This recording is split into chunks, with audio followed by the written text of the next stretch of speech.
মহা সমস্যা আসছে 31শে ডিসেম্বর তে নাম দিয়েছে কি, এটা হচ্ছে নষ্টা ভ্রষ্টা এবং বেশ্যাদের কর্মকাণ্ড। এগুলি ইমানদার কখনো তা করতে পারে না।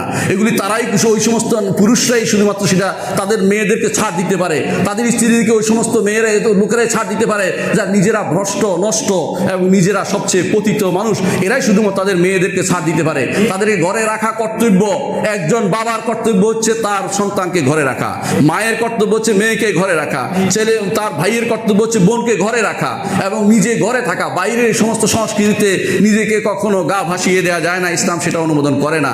এটা হারাম ছাড়া আর কিছুই নয় এবং এর মাধ্যমে সম্পূর্ণরূপে বিজাতীয় কালচারকে অনুসরণ করা হচ্ছে। কখনো ইসলাম সেটাকে অনুমোদন করে না, এই জাতীয় কোনো কিছু ইসলামে নেই। কেউ যদি মনে করে যে বছর শেষ হয়েছে বলে আমার গুনাহ শেষ হয়ে গেছে, সেটা তার মিথ্যা কথা। কারণ গুনাহ কোনো বছরের সাথে সম্পৃক্ত নয়, গুনাহ হচ্ছে ক্ষণের সাথে সম্পৃক্ত। প্রতি ক্ষণে মানুষ গুনাহ করছে, প্রতি ক্ষণেই তার তওবা করা উচিত। নতুন বছরে আরেকটা বেদাত চালু হয়েছে, আরেকটা রাসুল মিলাদ, অর্থাৎ বর্ষবরণ। হিন্দুদের কাছে যে বর্ষবরণ আছে, আবার খ্রিস্টানদের কাছেও বর্ষবরণ চলছে। রাসূলুল্লাহ সাল্লাল্লাহু আলাইহি সাল্লাম তিনি মদিনায় এসে দেখলেন যে ইহুদিরা 2টা দিন পালন করতেছে, মদিনাবাসীরা 2টা দিন পালন করতেছে। বলে যে কি পালন করবো? নওরুজ এবং মাহরাজান পালন করি আমরা। নওরুজ অর্থ নববর্ষ, প্রথম দিন পালন করেন, আর মাহরাজান অর্থ আমাদের বিশাল উৎসব, অর্থাৎ ব্যবসায়ী উৎসব পালন করতেছি আমরা। রাসূলুল্লাহ সাল্লাল্লাহু আলাইহি ওয়াসাল্লাম বললেন, কাদ আবদালাকুমুল্লাহু মা হুয়া খায়রুম মিনহুমা, আল্লাহ তাআলা ওই 2টা থেকে উত্তম জিনিস তোমাদেরকে দিয়েছেন, ঈদুল ফিতর এবং ঈদুল আযহা। এরপর থেকে কেউ যদি অন্যটা পালন করে জাহিলিয়তের দিকে চলে যাচ্ছে। ইসলাম জাহিলিয়তকে কোনো অনুমোদন করে না।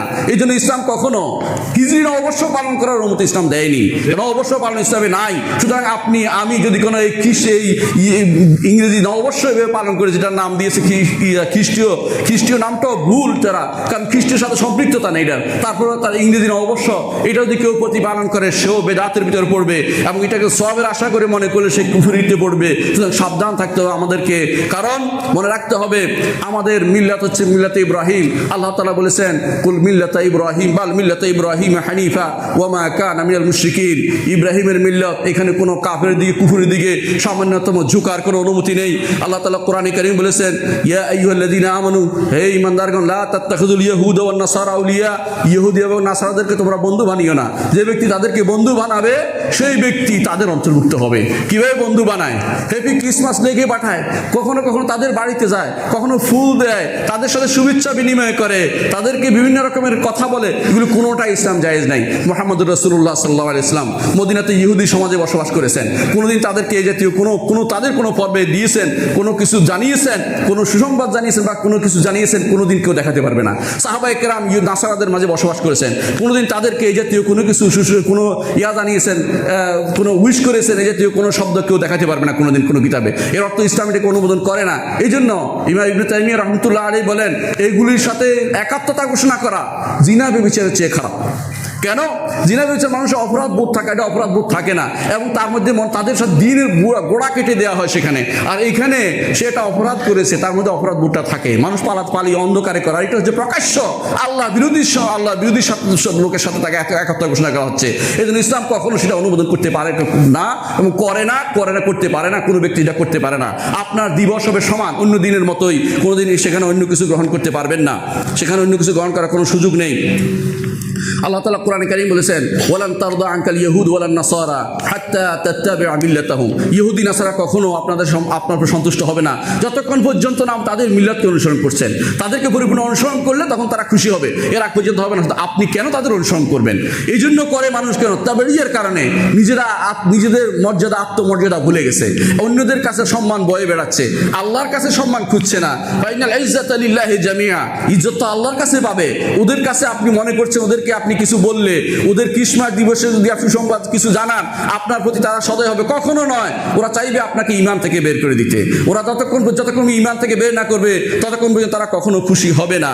আল্লাহ তাআলা কোরআনে কারীম বলেছেন যে, ওমাই ইউশাকিকুর রাসূলা মিন বা'দি মা তাবায়্যানাল হুদা ওয়া ইয়াত্তাবি' গায়রা সাবিল মুমিনিন নুওয়াল্লিহি মা তাওয়াল্লা ওয়া নুসলিহি জাহান্নাম ওয়া সাআত মাসীরা। যে ব্যক্তি আল্লাহর রাসূলের বিরোধিতা করবে এবং ঈমানদারদের পথের বাইরে চলবে, রাসূলের অনুসরণ করবে না, ঈমানদারদের পথের বাইরে চলবে, সাহাবায়ে কেরামের পথের বাইরে বাইরে চলবে, নুয়াল্লিহি মা তাওয়াল্লা, যেদিকে সে সেদিকে তাকে প্রত্যাবর্তন করব।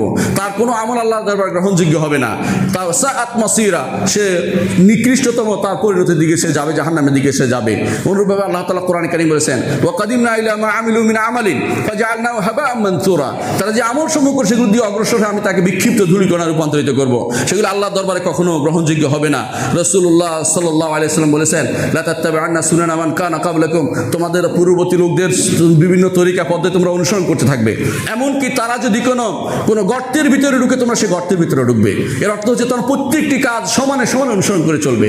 তারা যা করেছে আমরা তা করতে চাই। বর্তমানে তাই আমাদের কৃষ্টি কালচার, উঠা বসা, পড়ালেখা, কাপড় চোপড় সব কিছু আমরা ইহুদি কালচার অনুসরণ করতে পছন্দ করি, ইহুদি নাসারাদের।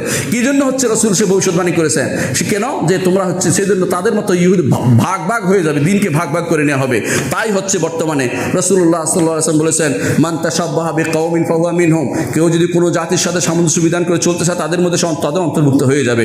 রাসূলুল্লাহ সাল্লাল্লাহু আলাইহি ওয়াসাল্লাম আরো বলেছেন, খালিফুল ইয়াহুদ, ইহুদিদের বিরোধিতা করো, খালিফুল মাজুস, মাজুসদের বিরোধিতা করো, খালিফুল মুশরিকিন, মুশরিকদের বিরোধিতা করো। তাহলে বোঝা গেল যে এই সমস্ত জিনিসে কখনো একজন মানুষ এদের অনুসরণ করতে পারে না। ইমানদার সবসময় প্রত্যেকটি কাজকর্মে নিজের স্বকীয়তা বজায় রাখবে। সে কখনো চিন্তা করবে না যে কাউকে সন্তুষ্ট করব, অমুককে সন্তুষ্ট করব, চিন্তা করবে তার রব্বুল আলামিনকে সন্তুষ্ট করব। আল্লাহকে সন্তুষ্ট করতে পারলে দুনিয়ার সব কিছু তার হবে। আর আল্লাহকে যদি নাখোশ করে দুনিয়ার কাউকে সন্তুষ্ট করতে যান, কেউ আপনার উপর খুশি আপনার সন্তুষ্ট হবে না। আপনি আল্লাহকেও হারাবেন, দুনিয়াও হারাবেন। এই জন্য আল্লাহর পথে আমাদের ফিরে যেতে হবে। এই সমস্ত যে সমস্ত জিনিস তারা চালু করেছে, এগুলির দিকে মুখ তুলে চোখ তুলে তাকাবেন না। এগুলির দিকে যারা তাকায় তাদেরকে নিষেধ করবেন। আপনার সন্তানরা এগুলির দিকে তাকায় তাদেরকে নিষেধ করবেন। এবং আপনার দায়িত্ব এদেরকে এই সম্পর্কে নিষেধ করা, যে প্রত্যেক জাতি তাদের কাজ করবে, তাদের দায়িত্ব তারা করছে। আমরা কেন তাদের জিনিস হস্তক্ষেপ তাদের দিকে তাকাচ্ছি? তাদের কর্মকাণ্ডের দিকে কেন তাকাবো? সেগুলি তাকানোর মানেই হচ্ছে আল্লাহর লানত এবং আল্লাহর আযাবের ভিতরে, গজবের ভিতরে পড়ার জন্য নিজেকে আমি তৈরি করে নিচ্ছি। আর নাউযুবিল্লাহি মিন